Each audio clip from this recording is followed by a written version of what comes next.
మూడో విడత పంచాయతీ ఎన్నికలకు నామినేషన్ల స్వీకరణ ముగిసింది. అన్ని నామినేషన్ల కేంద్రాల దగ్గర అభ్యర్థుల హడావిడి కనిపించింది. అవాంఛనీయ సంఘటనలు జరగకుండా పోలీసులు బందోబస్తు ఏర్పాట్లు చేశారు.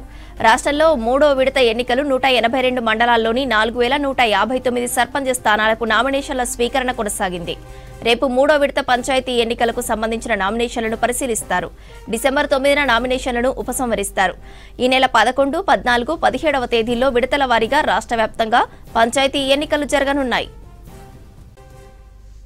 కరీంనగర్ జిల్లాలో మూడో విడత ఎన్నికలు జరిగే పంచాయతీల్లో నామినేషన్ల గడువు ముగిసింది. ఈ సాయంత్రం 5 గంటలకే గడువు ముగిసింది. అయితే 5 గంటలలోపు రిటర్నింగ్ అధికారి కార్యాలయాలకు చేరుకున్న అభ్యర్థుల నుంచి రాత్రి వరకు నామినేషన్లు స్వీకరించనున్నారు. జిల్లాలోని నామినేషన్లు, పంచాయతీ ఎన్నికలపై మరిన్ని వివరాలు వెంకటేష్ అందిస్తారు. నామినేషన్ల ప్రక్రియ క్లైమాక్స్కి చేరుకుంది. ఈరోజు మూడో దశలో జరగబోయే గ్రామ పంచాయతీలకు చివరి రోజు నామినేషన్ల స్వీకరణ జరుగుతుంది. నిన్న మొన్న చాలా పెద్ద ఎత్తున నామినేషన్లు దాఖలైనాయి. ఈరోజు చివరి రోజు కాబట్టి, ఈరోజు మళ్ళీ శుక్రవారం మంచి రోజు కూడా కాబట్టి చాలామంది నామినేషన్లు వేయడానికి సిద్ధమవుతున్నారు. ఈసారి కరీంనగర్ జిల్లాలో కనుక తీసుకుంటే హుజురాబాద్ డివిజన్లో ఈసారి మూడో విడత గ్రామ పంచాయతీ ఎన్నికలు జరగబోతున్నాయి. హుజురాబాద్ డివిజన్లోని హుజురాబాద్, జమ్మికుంట, వీనవంక, ఇల్లందకుంటతో పాటు హుస్నాబాద్ కాన్స్టిట్యూన్సీలో ఉండే సైదాపూర్ మండలంలో గ్రామ పంచాయతీ ఎన్నికలు జరగబోతున్నాయి. మొత్తం 111 గ్రామ పంచాయతీలతో పాటు వాటి పరిధిలోని 1034 వార్డులకు మూడో విడతలో ఎన్నికలు జరగబోతున్నాయి. మూడో విడత ఎన్నిక ఈ నెల 17న జరగబోతుంది. ఇప్పటికే మొదటి విడత, రెండవ విడతకు సంబంధించిన నామినేషన్ల ప్రక్రియ ముగిసింది. మొదటి విడతకు సంబంధించిన విత్డ్రాయల్స్ కూడా పూర్తయినాయి. తర్వాత గుర్తుల కేటాయింపు జరిగింది. యునానిమస్ ఇంటితో కూడా తేలిపోయింది.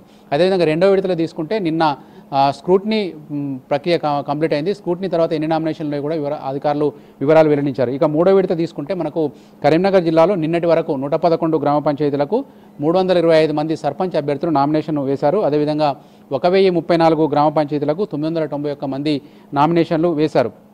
అదేవిధంగా మనకు జగిత్యాల జిల్లాలో తీసుకుంటే జగిత్యాల జిల్లాలో కూడా మనకు మూడో విడతలో 119 గ్రామ పంచాయతీలకు సంబంధించిన ఎన్నిక జరగబోతుంది. ఇక్కడ నిన్నటి వరకు 352 మంది సర్పంచ్ అభ్యర్థులు నామినేషన్ వేశారు. ఈ 119 గ్రామ పంచాయతీల పరిధిలో 1088 వార్డు సభ్యులకు ఎలక్షన్ జరగబోతుంది. ఇందుకోసం 1148 మంది నామినేషన్లు వేశారు. ఇప్పుడు ఈ నామినేషన్ల ప్రక్రియకు సంబంధించి మనం మొత్తంగా చూసుకుంటే కరీంనగర్ జిల్లాలో 316 గ్రామ పంచాయతీలకు ఎన్నికలు జరగబోతున్నాయి. ఒక సైదాపూర్ మండలంలోని 2 విలేజ్లుగా మినహా మిగతా అన్ని చోట్ల కూడా ఎన్నికలు జరగబోతున్నాయి. మొదటి విడతలో కనుక తీసుకుంటే 3 గ్రామ పంచాయతీలు ఏకగ్రీవమైనాయి. అందులో మనకు చొప్పదండి మండలంలో 2, రామడుగు మండలంలో ఒక గ్రామానికి సంబంధించిన సర్పంచులకు ఒకే సింగిల్ నామినేషన్ రావడంతో వాళ్ళను అధికారికంగా ఎన్నికైనట్టు కూడా ఒక గెజిట్ విడుదల చేసింది ప్రభుత్వం. అదేవిధంగా రెండో విడతలు తీసుకుంటే ఇంకా అఫీషియల్గా ప్రకటించకపోయినా ఒక గ్రామం గన్నేరువరం మండలంలోని పీచుపల్లి గ్రామానికి సంబంధించిన సర్పంచి ఏకగ్రీవమైంది. అటు జగిత్యాల జిల్లాలో తీసుకుంటే పెద్ద ఎత్తున అక్కడ మొదటి విడతలకు సంబంధించిన పెద్ద ఎత్తున 9 గ్రామాలు మొత్తం ఏకగ్రీవమైనవి. అందులో కొరుట్ల నియోజకవర్గంలోనే 6 గ్రామాలు ఉన్నాయి. మనకు రెండో విడతలో కూడా కొన్ని సారంగపూర్ మండలంలో కొన్ని గ్రామాలు ఏకగ్రీవమైనట్టు తెలుస్తుంది. కాకపోతే అవి అఫీషియల్గా ఇంకా అధికారికంగా విడుదల చేయాల్సిన అవసరం అయితే ఉంది. అయితే మనకు అటు జగిత్యాల జిల్లాలో కొన్ని చోట్ల విలేజ్ డెవలప్మెంట్ కమిటీలు కొంత అత్యుత్సాహం ప్రదర్శించి గ్రామ పంచాయతీల్లో వేలంపాటలు నిర్వహిస్తున్నారు. తర్వాత పంచాయతీ సర్పంచులు తాము ఎవరైతే సూచిస్తారో వాళ్ళే ఉండాలి, మిగతా వాళ్ళందరూ డ్రాప్ కావాలని చెప్పి ఒత్తిడి తెస్తున్నట్లు ఆరోపణలు వచ్చినాయి. ఆ ఆరోపణల నేపథ్యంలో కొన్ని గ్రామాల్లో నిన్ననైతే మనకు ఒక యామాపూర్ అనే విలేజ్ ఉంది. ఆ యామాపూర్ ఇబ్రహీంపట్నం మండలం యామాపూర్లో గ్రామస్తులంతా కూడా ఆందోళనకు దిగారు. అక్కడ మెట్పల్లి తహసీల్దార్ ఆఫీస్తో పాటు మన జగిత్యాల కలెక్టరేట్ కూడా వచ్చి ఆందోళన నిర్వహించారు. అక్కడ 2 అభ్యర్థులు పోటీ చేస్తే ఒక అభ్యర్థిని బలవంతంగా బెదిరించి నామినేషన్ డ్రాప్ చేయించారని చెప్పి ఫిర్యాదులు అందినాయి. ఆ గ్రామం విషయంలో ఇంకా అధికారులు